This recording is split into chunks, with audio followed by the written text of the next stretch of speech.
Jadi, jangan heran nanti jika sebelumnya Mercedes-Benz menggunakan website https://www.mercedes-benz.com, maka ke depan nanti akan berpindah menjadi pi.2//www.mercedes-benz.com. Juga website KPU RI dari https://kpu.go.id akan berganti menjadi pi.2//kpu.go.id. Mau tidak mau, suka tidak suka, mereka akan berpindah dengan alasan keamanan data.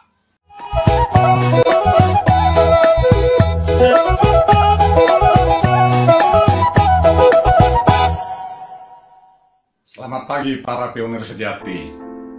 Pada tutorial kali ini kita akan membahas dua aset yang menjadi andalan utama Pi Network.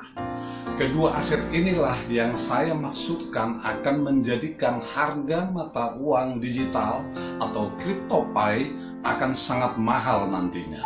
Bahkan bukan tidak mungkin sejak Open Network akan langsung melejit tinggi dan bisa melampaui harga Bitcoin sekalipun. Dan coba teliti lebih dalam, apakah kripto lain memiliki aset? Sebelumnya kita perjelas dulu pengertian aset. Selama ini kita mengenal aset itu ada dua jenis. Yang pertama adalah tangible asset atau aset berwujud fisik, seperti tanah, bangunan, kendaraan, mesin, emas, dan lain sebagainya. Yang kedua, intangible asset atau aset tidak berwujud fisik seperti surat berharga, misalnya deposito di bank, saham, obligasi, reksadana, dan lain-lain. Tetapi sejak 30 tahunan terakhir, dunia akuntansi sudah memasukkan dan mengakui digital asset sebagai bagian dari intangible asset. Apa saja yang termasuk dalam digital asset ini?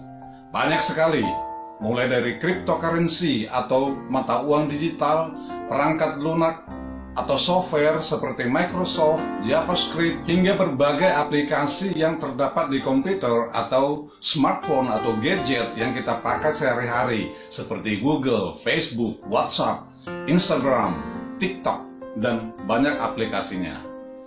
Apa saja kedua aset yang dimiliki Pi Network? Mari kita bahas satu persatu. Yang pertama adalah diciptakannya Pi Browser berbasis Web3 dengan protokol pi.2//. Ini adalah aset terpenting dari Pi Network. Saya jelaskan secara singkat perbedaan antar generasi web. Generasi Web 1 atau Web 1 diibaratkan begini. Seseorang mahasiswa yang ingin mencari materi skripsi datang ke perpustakaan dan membuka komputer milik perpustakaan itu.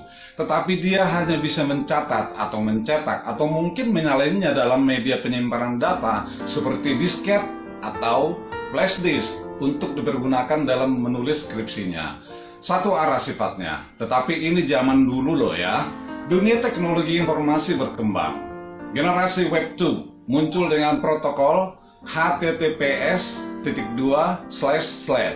dan langsung digemari masyarakat luas, mulai dari dunia bisnis hingga instansi pemerintahan. HTTPS ini adalah singkatan dari Hypertext Transfer Protocol Secure. Para pengembang aplikasi juga berlomba-lomba menciptakan berbagai aplikasi yang user-friendly atau mudah digunakan. Orang ramai-ramai menggunakan Facebook, Instagram, TikTok, aplikasi perbankan, dan lain-lain. Tetapi ada syaratnya jika kita hendak menggunakan aplikasi itu. Apa saja? Mereka meminta kita memasukkan data pribadi kita sendiri seperti antara lain username, nama lengkap, password, alamat email, nomor telepon, dan berbagai data pribadi lainnya. Dunia bisnis dan institusi pemerintahan maupun swasta juga diperlakukan sama. Intinya, internet generasi Web 2 ini meminta data dari pihak-pihak yang ingin menggunakan jasa aplikasi mereka. Perusahaan yang hendak mengiklankan produknya juga begitu. Bahkan harus membayar dengan uang dengan jumlah yang lumayan besar. Inilah yang disebut sebagai centralized. Artinya, data pengguna disentralisasikan atau terpusat. Apa risiko saat menggunakan Web 2 sekarang ini? Data kita akan menyebar kemana-mana atau digunakan secara sepihak tanpa seizin kita. Ambil contoh sederhana saja. Saat kita membuka Facebook misalnya, pernahkah Anda disuguhkan informasi beragam produk sepatu yang kita idam-idamkan atau produk kosmetik? Disinilah hebatnya algoritma. Mereka mempelajari kebiasaan atau keinginan Anda. Sekali saja Anda melihat-lihat iklan sebuah produk, maka mereka akan mengingat kalau Anda menyukai produk itu, dan mereka akan menjejali Anda dengan iklan-iklan mengenai produk sejenis. Apalagi sekarang mereka menggunakan artificial intelligence atau kecerdasan tiruan, menyerupai pikiran manusia. Misalnya begini, Anda memasuki toko sepatu, lalu Anda melihat-lihat sepatu olahraga. Nah, penjaga toko itu akan memperagakan beragam sepatu olahraga dari berbagai merek dan beragam harga. Kecerdasan penjaga toko itulah yang ditiru oleh artificial intelligence dan dituangkan ke dalam algoritma. Sesederhana itu sebenarnya, tetapi sangat sulit diterjemahkan ke dalam computer programming. Itu urusan orang IT lah. Puncaknya, ini juga mungkin belum puncaknya ya, sebab kita belum tahu apakah di masa depan akan ditemukan lagi hal yang baru. Tetapi untuk sementara kita sebut saja puncaknya. Diciptakanlah internet generasi Web 3 yang decentralized, di mana pengguna aplikasi tidak perlu lagi menyerahkan data pribadi kepada pihak kedua. Jadi, misalnya kita mau pakai Facebook, misalnya loh ya, sebab kita tidak tahu apakah nanti Facebook masih akan eksis atau tidak, atau akan menyesuaikan diri terhadap Web3. Penggunanya tidak perlu lagi menyerahkan data pribadi. Dengan demikian, data kita tidak akan tersebar kemana-mana. Akan tetapi, kita tidak tahu apakah artificial intelligence akan semakin terlibat atau tidak. Kembali ke Pi.2// milik Pi Network tadi. Setelah Pi Network menjalani tahapan Open Network nanti, maka protokol Pi.2// ini akan diluncurkan dan mulailah era baru dunia informatika. Anda bisa bayangkan kekayaan pemilik protokol HTTPS.2// saat ini? Sangat tidak ternilai, sebab semua domain seluruh dunia menggunakan jasanya dengan membayar sangat mahal. Semua orang di dunia yang terkait dengan internet pasti menggunakan jasa HTTPS.2//. Barangkali pemiliknya adalah orang terkaya di muka bumi. Hanya saja tak seorang pun tahu siapa pemiliknya. Lantas pertanyaannya adalah, apakah mungkin Pi.2// bisa menggantikan posisi HTTPS.2// itu? Sangat bisa dan sangat masuk akal. Apa alasannya?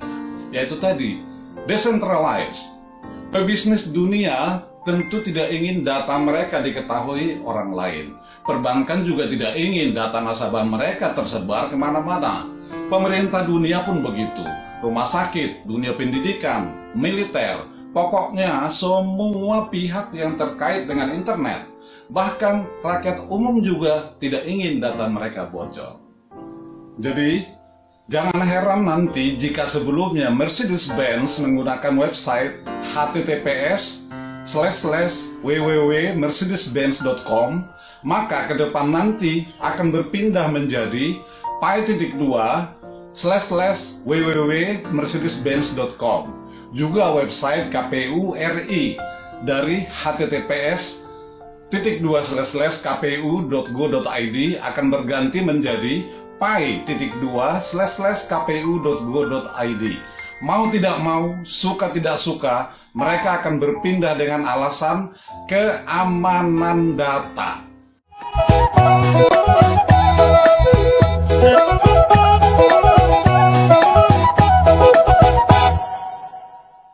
Sebelum melanjutkannya, kembali saya mengingatkan, apabila ada anggota keluarga, kerabat, maupun kenalan yang menderita sakit penyakit seperti segala jenis kanker, obesitas atau kelebihan berat badan, darah tinggi, jantung, diabetes, baik yang masih ringan maupun yang sudah parah sampai gangren, prostat, segala jenis tumor, sulit memiliki keturunan atau anak, stroke, baik yang masih baru maupun yang sudah menahun, gagal ginjal hingga menjalani cuci darah, sakit tulang dan persendian, asam lambung akut, GERD, paru-paru, TBC, autisme, pendarahan pada wanita, serta berbagai penyakit lainnya. Silakan menghubungi via WhatsApp saya di nomor 0896 6668 8011. Saya ulangi, 0896 6668 8011.